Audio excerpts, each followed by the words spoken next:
Apologies, just found the mute button. Let's rewind. So let's start again. Hello, good morning, good afternoon, or good evening, and thank you for sharing your time with us on today's webinar with Data Protection World Forum as we discuss streamlining employee data subject access requests. My name is Stuart Davidson. I'm the European Marketing Director for Exterro. Just a few quick housekeeping points to cover with you first, and then we'll jump straight into the content. We do encourage you to ask questions throughout the session, and we'll try to cover these either as we go at the end of the session or offline shortly afterwards. Any question asked will remain anonymous, and this session is being recorded. The recording and the accompanying slides will be posted online shortly afterwards. Deja vu. So a quick word on Exterro, who have sponsored this webinar. We are the industry's only unified legal GRC software platform that enable you to address your litigation, investigations, compliance and privacy risks more effectively and at lower costs. We'll touch on how technology can support your employee DSAR efforts during this session. But if anyone would like to schedule some more time or some one-to-one time afterwards to demo the software, do please get in touch and I'll be happy to accommodate that for you. So let's meet today's speakers. Hopefully you guys can hear me now. Welcome, Robert. Would you like to introduce yourself first, please?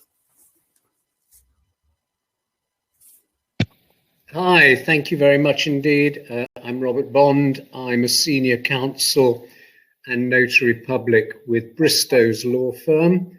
And I'm also chairman of the advisory board for the Data Protection Network. Thank you, Robert. And Phil, nice to spend the next hour or so with you as well. Let's introduce yourself, please. Good afternoon. I'm Philippa Don. I'm editor of the DPN, where we publish kind of data protection news, views, how-to guides, and sort of more detailed publications like our data retention guidance and legitimate interest guidance. Alongside this, I work supporting a wide range of businesses with their data protection and e-privacy compliance. Thanks, Phil. Thanks, Robert. Looking forward to jumping in. So let's just do that. I'm just going to quickly turn the webcam off so we can concentrate on the slides. Here we go. So this session will focus on employee DSARs.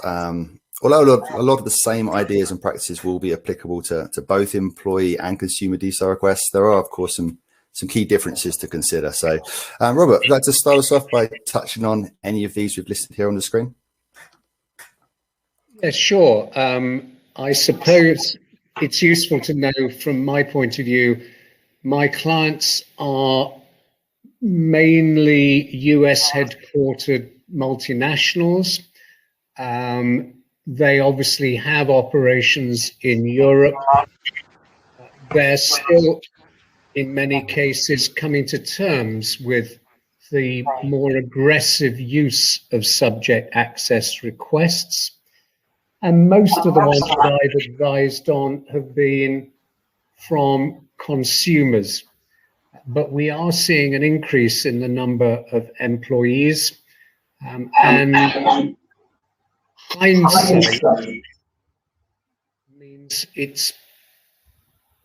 you wish that you got better policies and procedures to deal with requests. Understanding the complexity of them, the fact that you may get a whole crowd of staff exercising their absolute right as they see it, particularly if, for example, the company is downsizing. And many of them are waiting for you as the controller to fail to deal with their request promptly or fully because they want to win and they want you to fail. And it's understanding that means that controllers need to have a better approach to responding to employee DSARs. Thanks, Robert. Phil, any thoughts here, any comments from you on any of these considerations between employee and DSARs? Yes, I mean, obviously, with most DSARs, I think people are in a position where, I think we accept that they're probably a little bit miffed about something, and that's why they've submitted the DSAR in the first place. And I think this is even more so when you have maybe disgruntled ex-employees who've been made redundant or whatever. And I think mainly you need to be mindful that there might be a degree of distrust there. There might be a perception that the organisation may try and hide things. And we need to be sensitive to this and open and upfront about what we're going to provide. Then there's the sheer challenge of the volume of data that you'll be dealing with employee DSARs, and the sensitivity of this information. You've got where all the different systems that you've got to get the data from. It might be HR, it might be emails, it might be messaging systems. So it creates a lot of challenges that perhaps a consumer DSAR doesn't have. And so you want to be looking at whether you can, the scope of it, how you're going to retrieve the data, and then how you're going to go through and review that data once you've got it. I think there's a misconception as well sometimes about what a SAR entitles you to. And you could sort of look at managing this from the outset. So in that first communication, telling people what they would expect to receive, telling them that you may have to redact information if it identifies other people, that you may have to consider some of the exemptions, so that you've managed people's expectations and also told them they're not going to get a pile of documents, they are going to get a copy of their personal data. Yes, wise words. I mean, the two areas for me, from the tech side, volume and dispersion of data, they both really jump out to me. I mean, when we're talking about employee DSARs, an employee might have worked for the organization for a very long time, worked in different office locations, perhaps even different countries, and they will themselves undoubtedly have a lot of data stored around them and have a very, very good idea of where that data is. So managing that expectations, again, it circles back to is very key.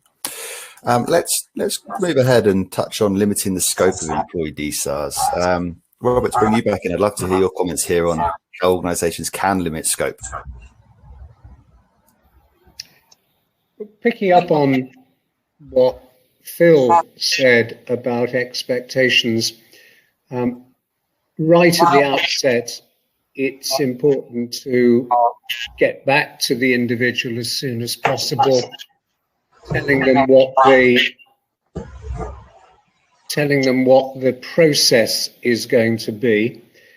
And whilst it is perfectly reasonable for the employer to ask the individual to narrow the scope of what the individual is looking for, you can't force them to, as we've said on this slide. But the more you can engage with the individual and help them to help you have less to be looking for, the better. I think it's also important to understand from the individual, if you can, why they are looking for this, where they would like you to go looking for it, and also what variations on the individual's name you should also be searching for, given that they may have HR records which were under their former name, maiden name. They've now got a married name. They may have a Twitter handle you've got to search against, etc. So there needs to be a process where you ask the individual to give you more clarity as to what you're looking for. And indeed, you shouldn't be carrying out the subject request until you're satisfied that this is indeed the individual and they are entitled to make the request, particularly where they are making it through an external friend, for example, like a lawyer.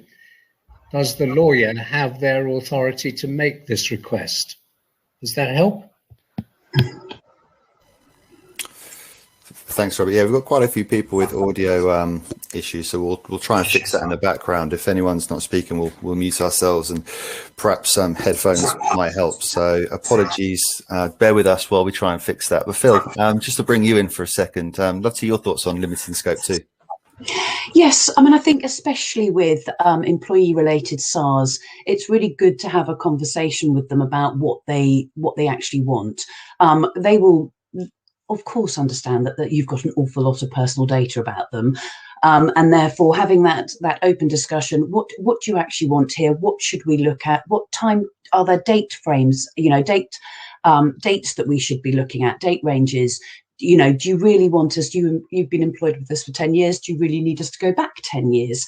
Are there certain departments you want us to look at rather than others?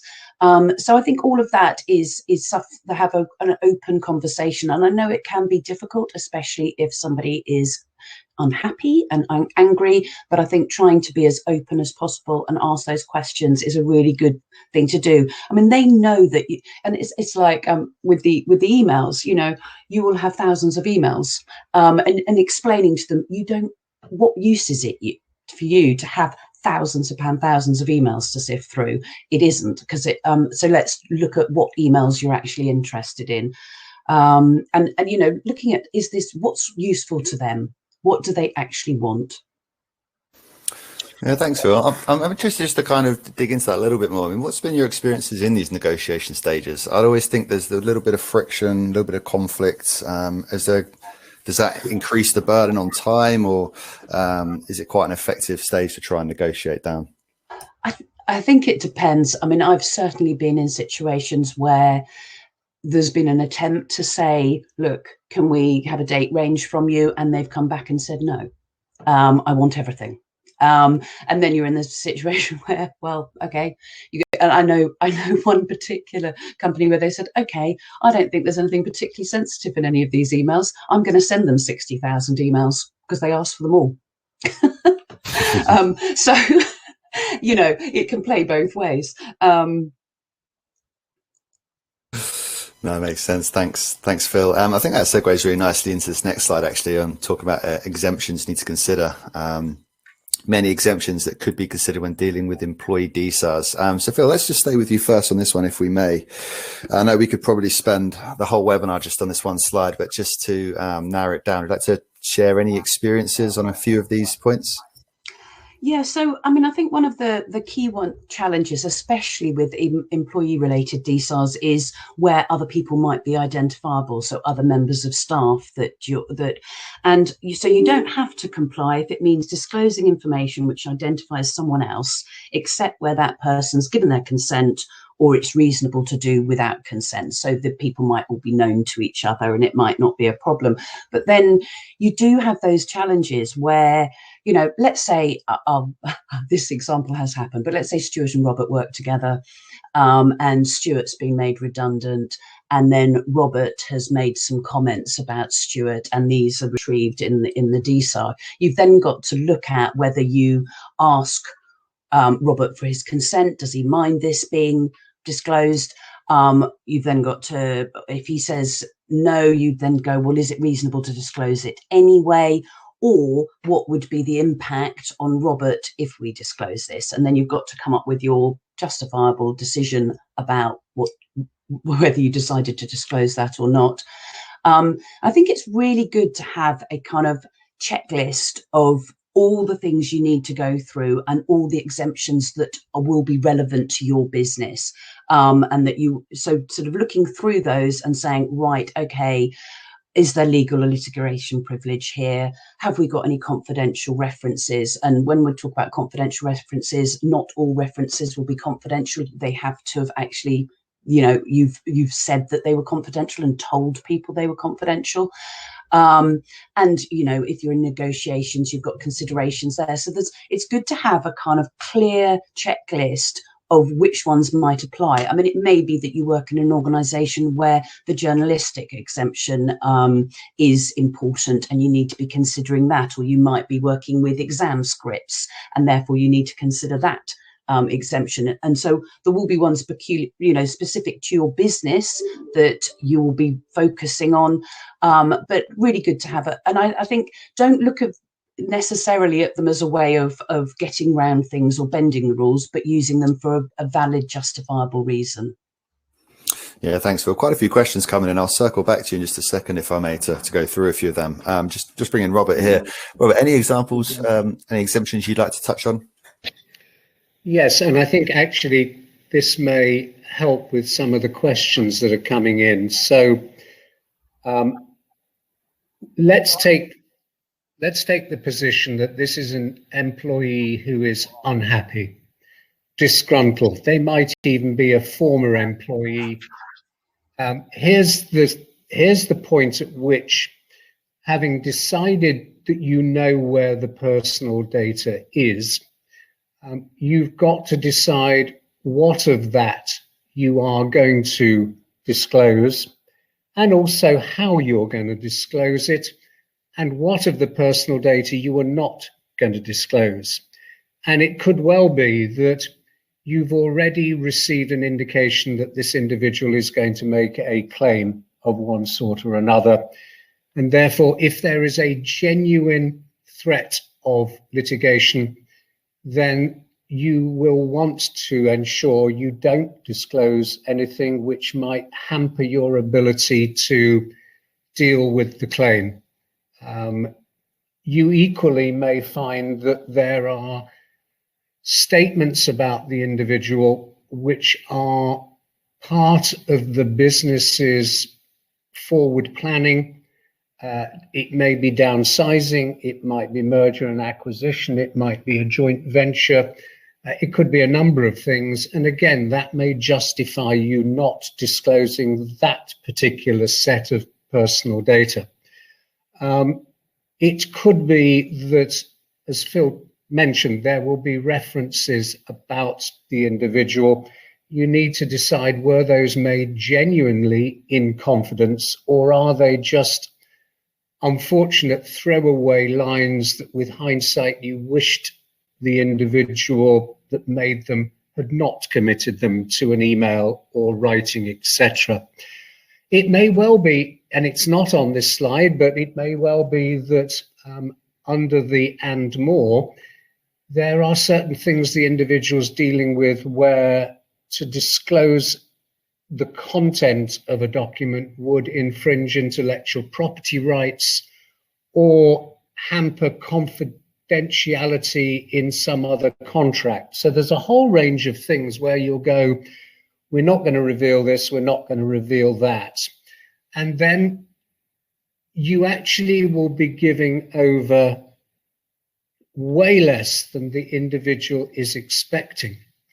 And here, my experience as a lawyer is we've quite often over the years delivered the response to the SAR in an Excel spreadsheet format where we will put down one side the dates of the particular generation of the personal data, and then across the other side, how it was generated, whether the content of it was sensitive or special category, etc., with whom it may have been shared. And in many cases, we can't name the person it's been shared with because we don't have their consent.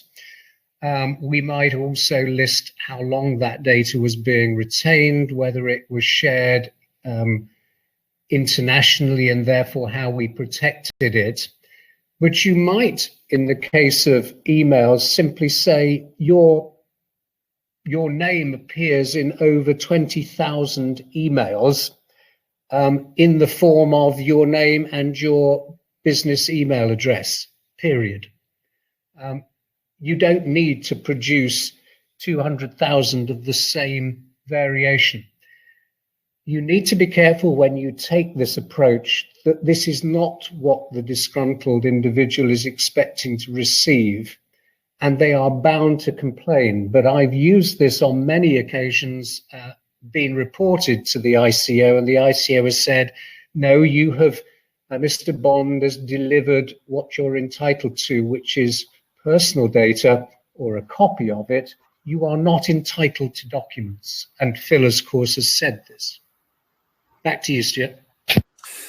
Many thanks, Robert. Anything you want to add there, Phil, before we move on?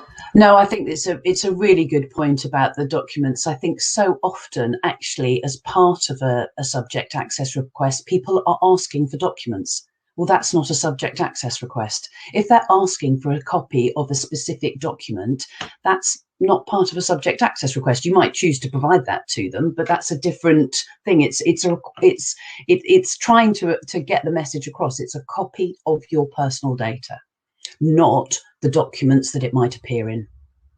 Thanks, Phil. There's a few quick fire questions here, if you don't mind me throwing them across to you. So any examples of manifestly unfounded or excessive requests? Well, I think when you're looking at manifestly unfounded, you're looking at, where people have clearly tried to cause disruption. There's a clear concerted campaign to disrupt your business. They've made unsubstantiated accusations against you or some employees. They're targeting a particular employee due to a grudge. If you look at, actually, there's a case. It was actually pre-GDPR, or based on law pre-GDPR, which is Lloyds versus Leeds, and in that the guy had been made repeated requests that were often abusive, and so that was one of the reasons why in the court case they ruled in favour of Lloyds and against the requester, because it was found that his request was manifestly unfounded, and he wasn't actually after a copy of his personal data, he was after documents. Manifestly excessive would be where it's clearly unreasonable what they're asking for. It is difficult, and you kind of need to go through a sort of looking at the nature of the request, and would you refusing to provide that information cause damage to them, and whether they've made repeated requests, so they've asked for that information really quite recently and they're asking you again. The ICO is really clear that you need a strong justification and can't just rely on the effort involved when considering something excessive. Yeah, thanks, Phil. As I kind of mentioned at the start, I think we could spend the whole webinar on this one, but we'll move it on. Many thanks for all the questions coming in. I think we've covered probably most of them in that dialogue. So let's quickly jump into how technology can support your team when responding to employee DSARs. There's three very kind of broad areas listed here. The first one I'll just mention, but it's really too big of a conversation to cover now in short time. But ultimately, if you have a robust information governance practices and you're building privacy by design into your organization, then all of your GRC initiatives, be it employee DSAR or data retention or breach management, all of them will be much less of a challenge. The next two, we're going to kind of dig in on a little bit further on the next few slides. So using technology to manage the DSAR lifecycle, I'm sure if you're responsible for managing DSARs and you've had a very complex employee request come in, I saw in the chat there, someone had one from 1982. Incredible. You'll probably appreciate how much time or effort and pain that could be saved throughout that process. So using a portal that could sit on your company intranet, for example, can help gather the requests, automatically authenticate that request, which is quite easy for employee DSARs if you're connected to the HR system, for example, and then routing that request to the appropriate personnel depending on the nature of the request. And having that single platform to communicate with the requester throughout the life cycle, maintain visibility of where the request is at, can be really useful, as well as having the ability to keep a clear audit trail throughout the life cycle, which is very important. The third area on the previous slide was overcoming the challenges of the search and collection phase, this orange phase here on this particular slide. And this is where I personally think the most value and ROI can be shown by leveraging technology. So I wanted to just quickly bring this to life, very quickly run through a typical process for manually searching and collecting data for employee DSARs. I'd be really interested to see how many people can relate to this particular framework, whether that's a few steps missing or a few steps added on.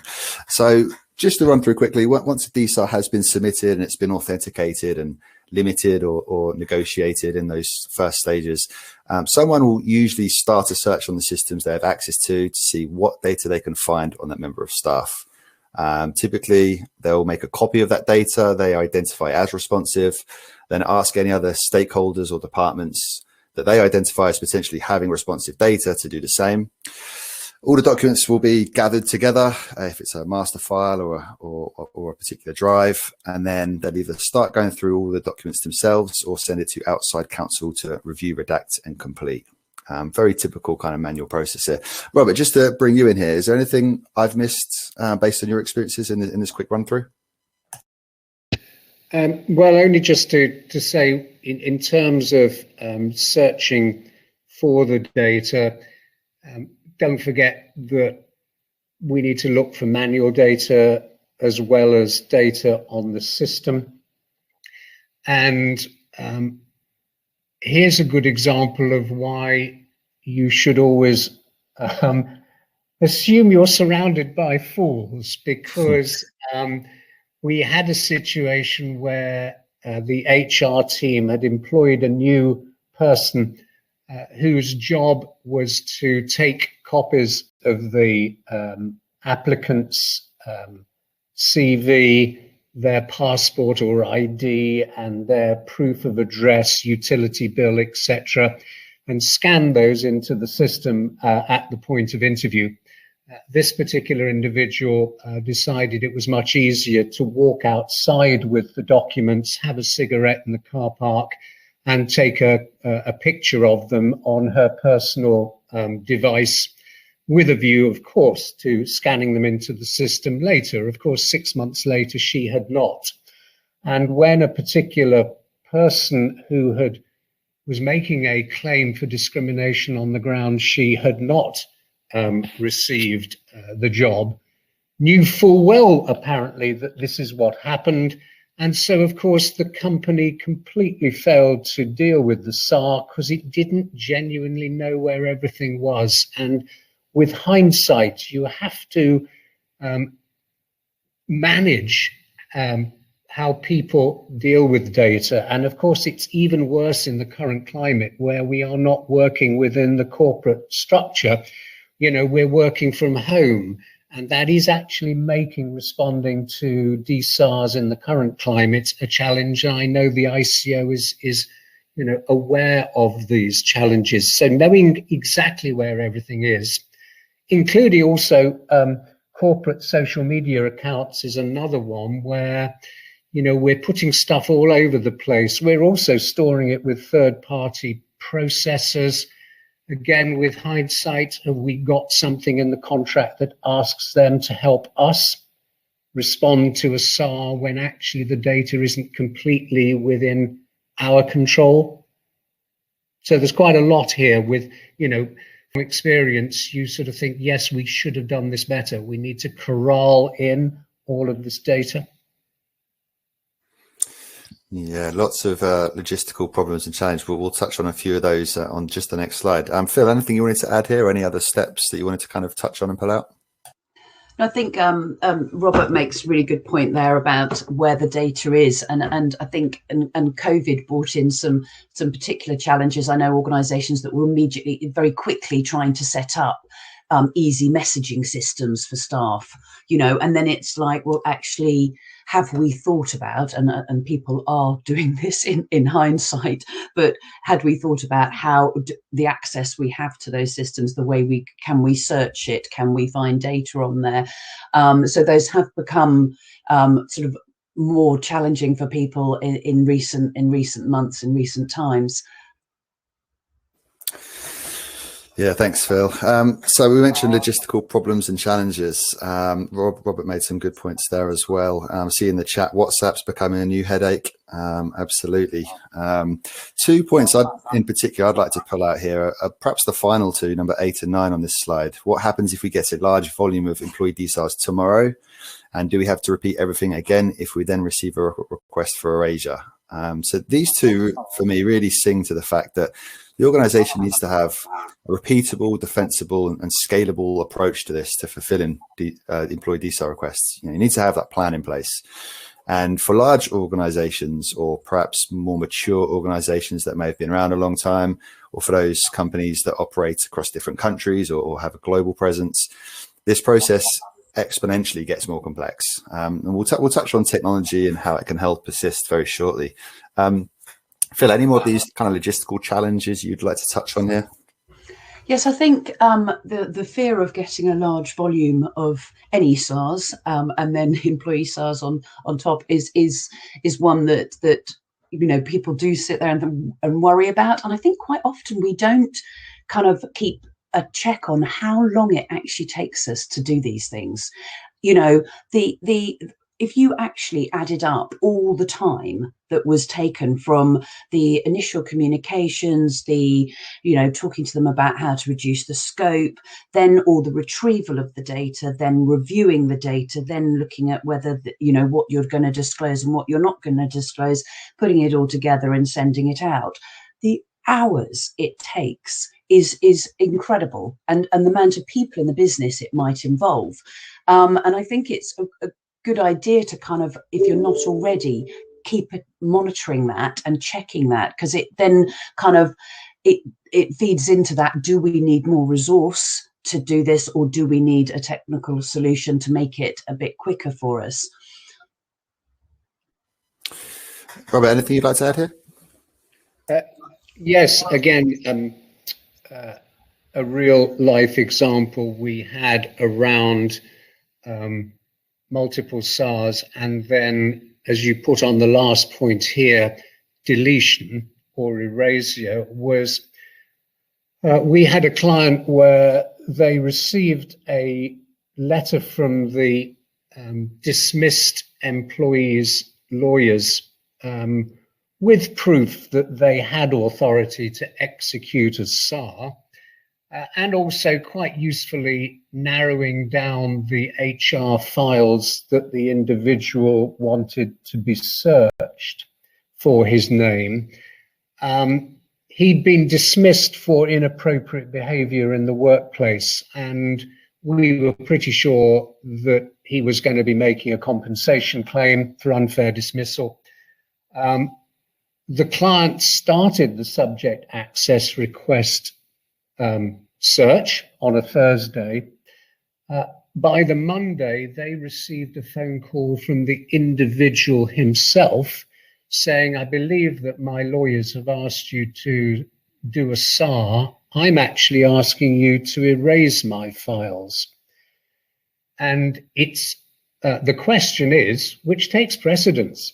Is it the right of erasure that is exercised, or is it the previous subject access request? And I spoke to the ICO.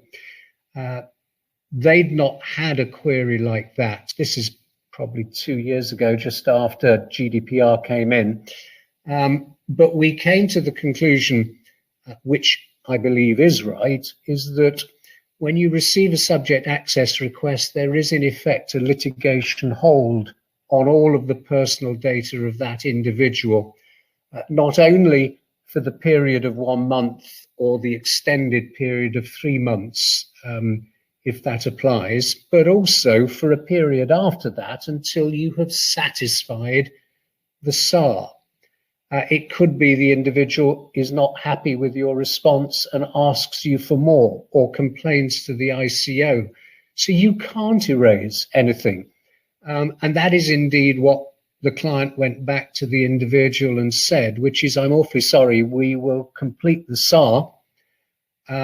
We're not erasing your data. And we suspect it's the individual realized there were things on his HR file that would change his lawyer's opinion. We do see a lot of template letters being used that are available out there, which seem to require you to not only respond to personal data requests, but also what's your data retention policy? I want to see your social media policy. I want to see your inside leg measurements. And that's where, as Phil said, you need to be able to go back robustly to the individual and say, this is what you're going to get and this is what you're not going to get, and feel feel strong enough that you can look the regulator in the eye and say, we believe that we are doing the right thing here. Yeah, thank you, Robert. I really like that. I appreciate the comments. So lots of logistical problems and challenges to overcome. I mean, I think this is just scratching the surface, especially in the larger, more complex organizations who receive complex employee DSARs. But just to spend a couple of minutes, if I may, just a very quick snapshot of some of the technology features and functionality that can help support teams dealing with these complex SARs. We've actually had a number of questions asked in the chat now and also before the session. I think I can kind of double up on and cover on this one slide, mainly asked around how to deal with large amounts of emails as well as redacting large data sets. So firstly, it's worth mentioning there are various ways in which you can reduce the amount of emails that might be identified, then collected and that need to be reviewed. And in doing so, the start of the process means much less time and effort required throughout all the following steps. So if there's less documents to collect, there's less documents to review, etc. So just for example, Exterro can connect to IT and HR systems. So within that one platform and that one portal admin, you're able to run some pretty sophisticated, smart assessments up front to see how many documents or emails you're likely to produce based on the various searches and on that particular request. Then you're able to really hone in with those searches as well, from date ranges, formats, systems, keywords, and much, much more. So you can really refine the amount of emails and documents that you're going to be collecting and reviewing. But then being able to collect data automatically and bring it into view in its native format. So emails look like emails, spreadsheets look like spreadsheets, etc.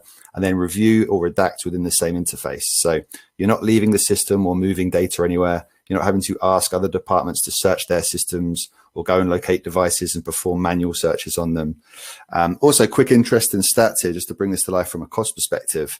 We know that 73% of all costs occur in the document review stage, so almost an e-discovery function. So this tells me that it's extremely important that you have a strategy for streamlining the document review process. And one particular feature, useful feature here, I think to mention, is the auto redaction tool. So once sensitive or confidential data has been identified, you can automate the redaction of that data across the entire data set. And when that's tens or even hundreds of thousands of emails, that can really be quite significant. Really quick final mention here before we move on. Because it's available on the cloud, you can create different user accounts for internal teams or outside counsel, can log in from anywhere, and that's particularly important now with the world we live in with remote working. So let's change gears a little bit and broaden this discussion back out to some of the strategic considerations around employee DSARs. And I'll come up for air now. Robert, anything you want to specifically touch on here?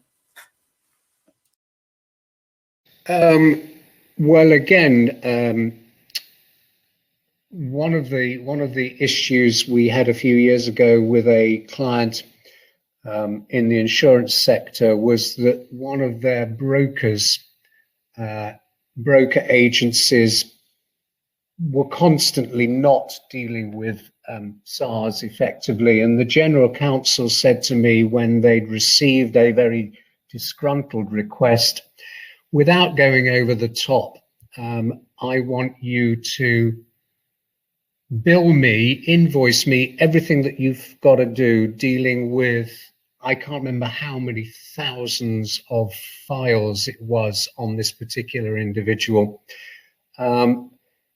We didn't go over the top, but it took 3 paralegals and me as the partner to deal with this.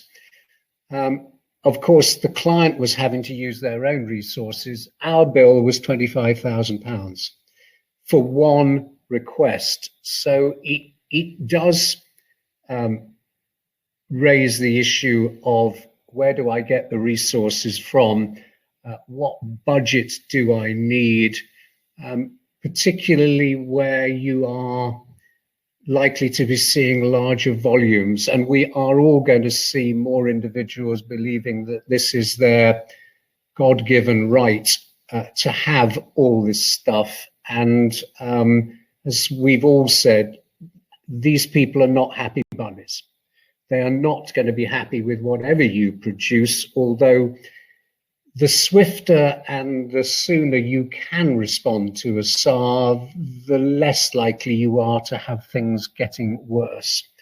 So it is resource and it is budget. And it's also important to note that with hindsight, when you deal with these things, you wish that you'd got a better control over what people say within the business, where they store things within the business, why they need to keep things for so long.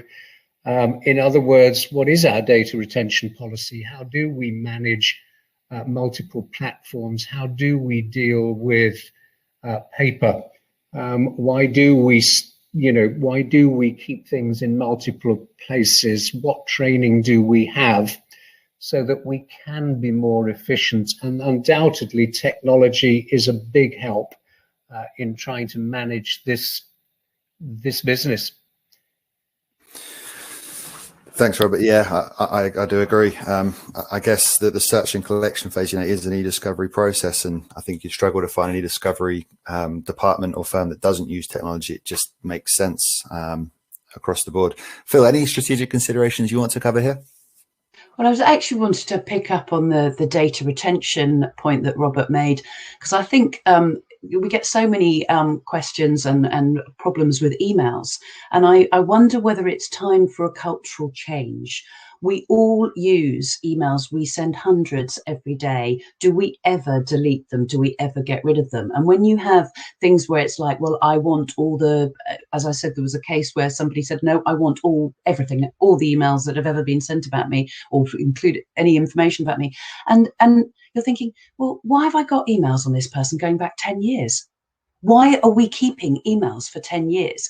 And do we need to look at a cultural change within the business to say, we will be deleting emails after this amount of time, and you need to save the important information from emails into a specific system. Do you know what I mean? You put it into SharePoint or whatever.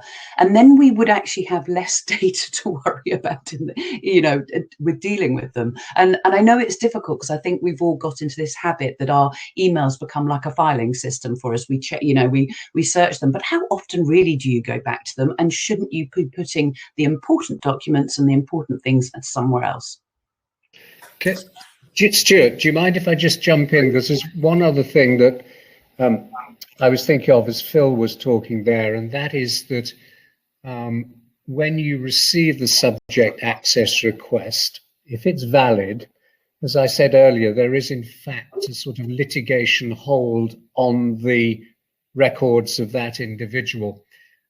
It's really important, if you are the person managing SARs, to talk to IT to ensure that there aren't any automatic overwrites going on within the system, because you don't want to find that you've destroyed something that should not have been overwritten or deleted, because then you've already shot yourself in the foot on day one.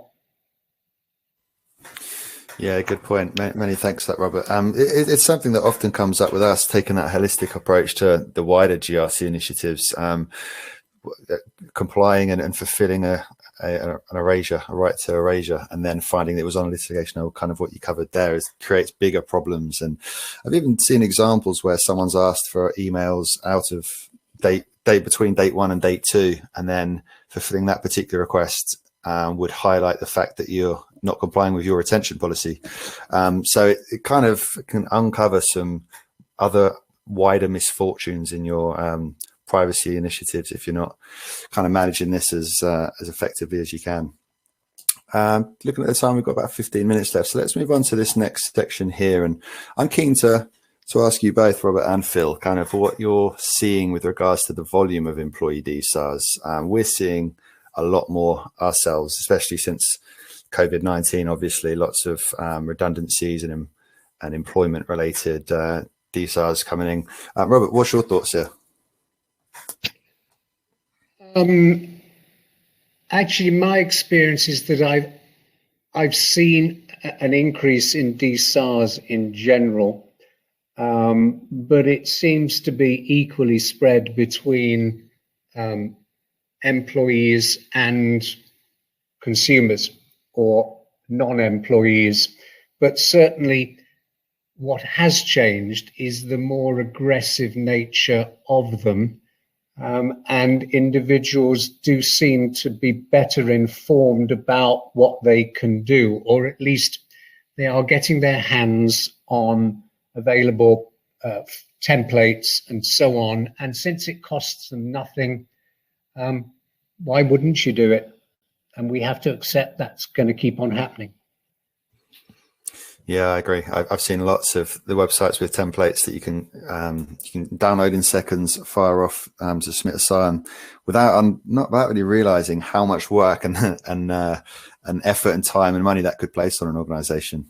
Phil, what about you? Are you seeing more DSARs coming in recently, or do you expect to receive a greater amount in future? Yeah, I think picking up on your point there, I think the thing is that people don't care if it's causing you lots of effort and time. I saw some stuff on LinkedIn about some subject access requests being submitted to organisations who weren't responding, and it was right at the beginning of the pandemic, where we'd all gone into lockdown, where organisations had so much to deal with, and I thought, this is just unkind.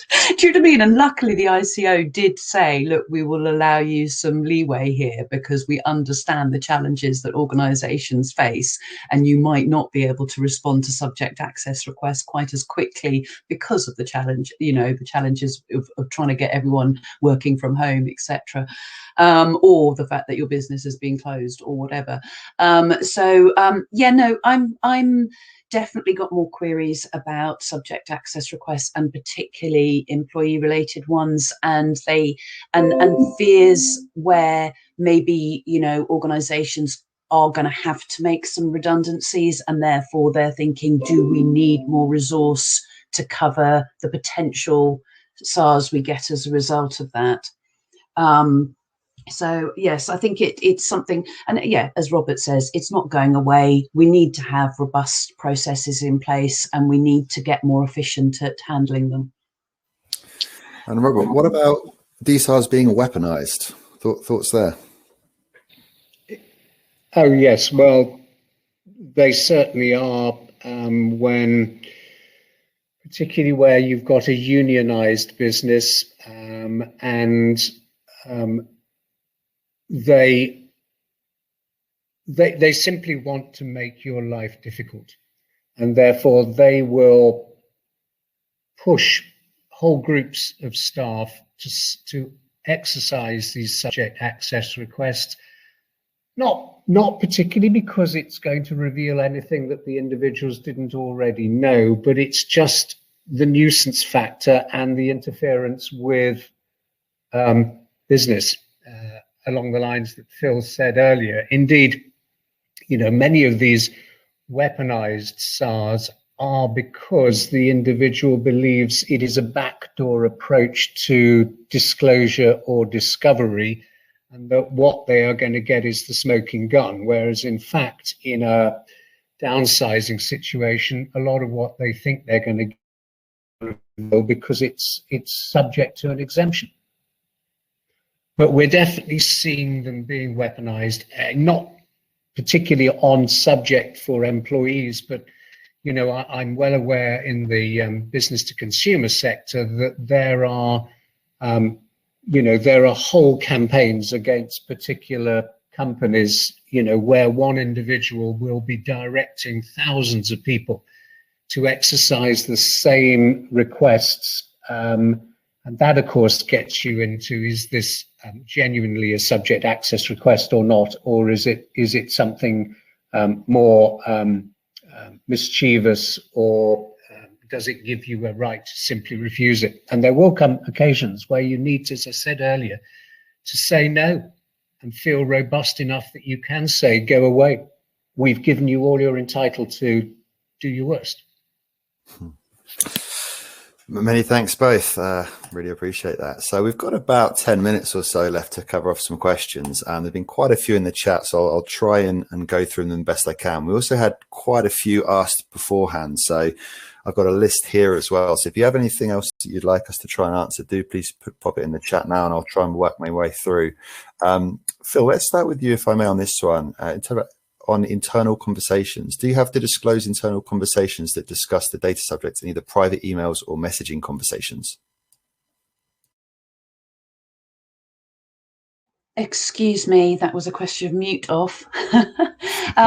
So if you, I suppose it depends what platform those are on. So if they're on a company platform, if it's a messaging system that you use as a company platform, and people have been making comments about people, well, then they would be within scope, and then you would be looking at whether, even if you redacted the names from it, they'd still be identifiable, so or not. And then so going through that question of looking at the protecting the rights of other individuals that might be identifiable.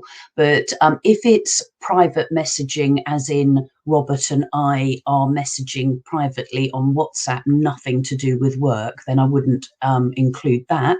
But certainly, then you also want to be looking at whether people are using their personal devices for work purposes, and if you permit people to use their personal or personal messaging services or whatever for work purposes, then that might well be in scope.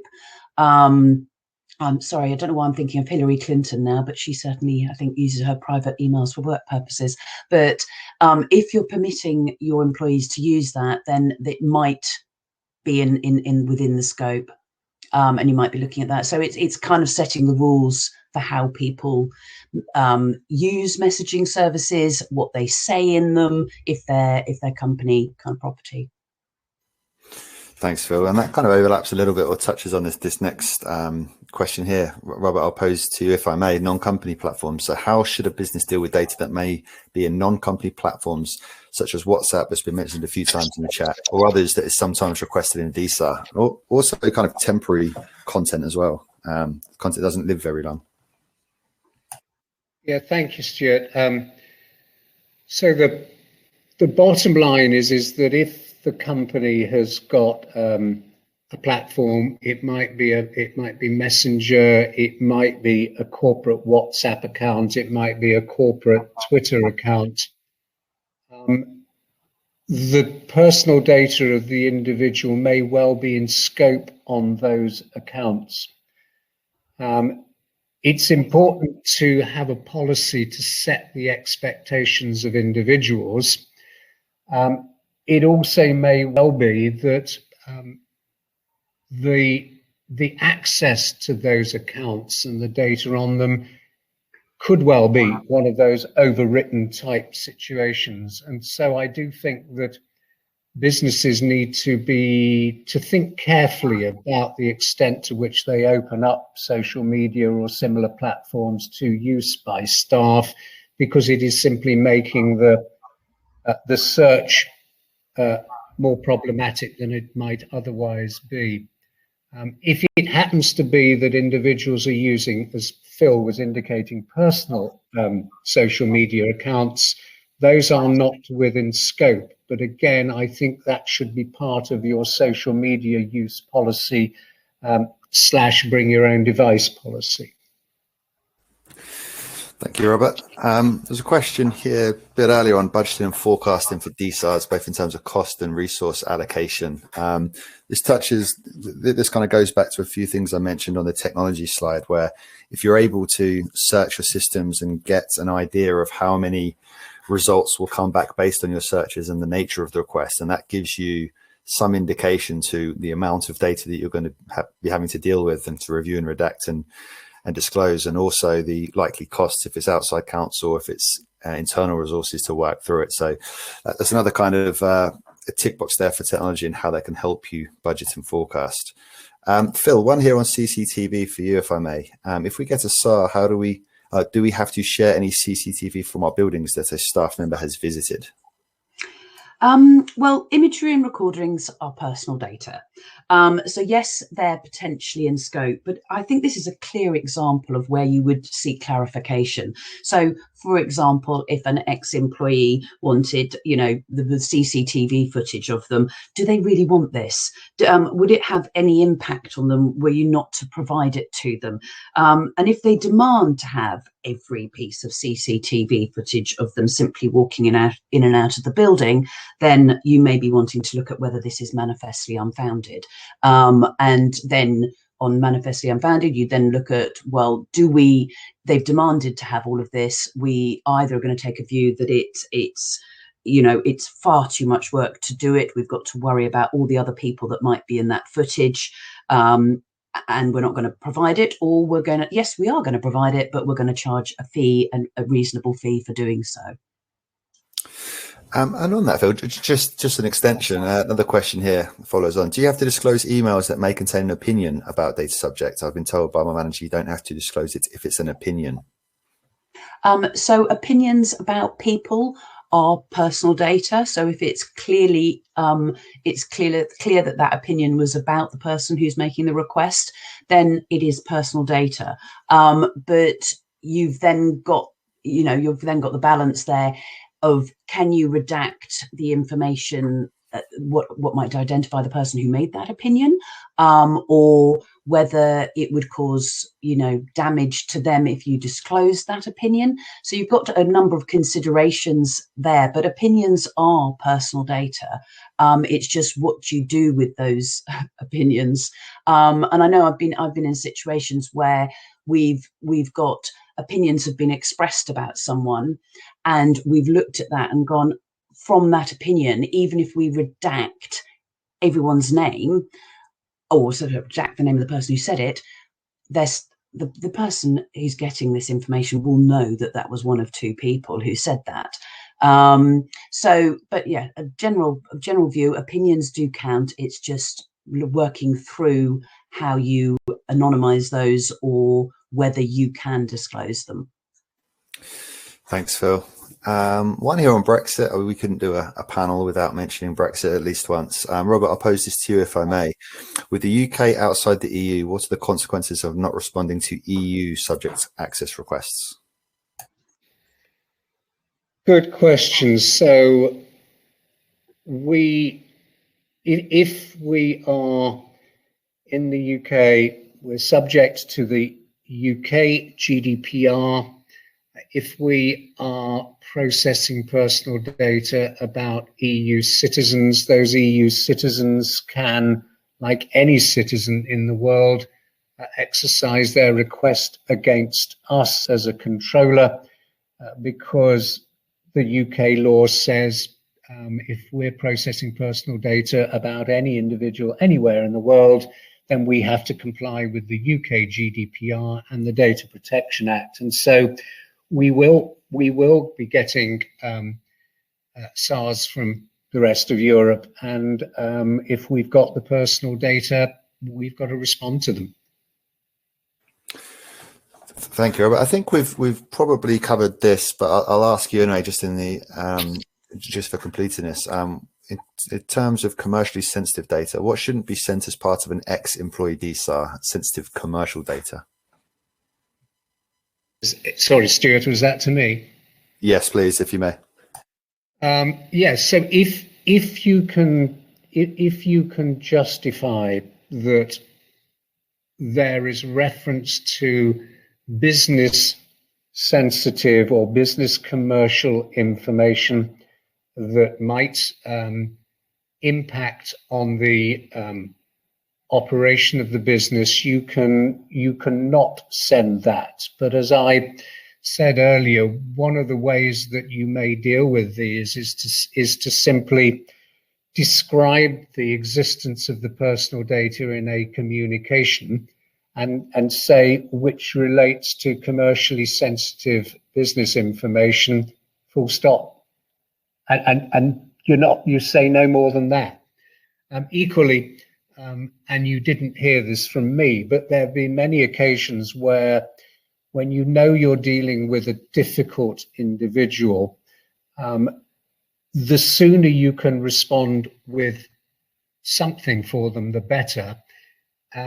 You might well take a strategic decision that you will give 95% of what they're entitled to, but the smoking 5% gun, you're going to not disclose and see what happens next. And it may well be that they say, but you haven't done X, Y, and Z. And you say, oh my gosh, you are right. Give us another week, we'll get that to you. And, you know, we've done that and got away with it. There are occasions where we've delivered so much that the individual's just been swamped and doesn't come back. And again, you get away with it. But, you know, there is an element of strategy here to these weaponized SARs. Thank you, Robert. I've just been told in the chat we're on top of the hour, so we'll have to move on and conclude today's webinar. Thank you for everyone for all the questions and engagement. I think we've covered quite a few, if not all of them. Anything we have missed, we'll try and circle back around offline in the coming days. But thank you for joining us. And a big thank you, of course, to our speakers, Robert and Phil, as we discuss streamlining employee data subject access requests. Of course, there's so much more we could have covered. So any feedback or comments, do please share them, most welcomed. And for any more information or any further questions you may have, do please get in touch with us. Our contact details are here on the screen right now. And if anyone would like to learn more about Exterro or our DSAR solutions, please reach out to me and I'll be happy to accommodate. Thank you to everyone for tuning in. Many thanks. Do please stay safe and I hope you enjoy the rest of your day. Thank you.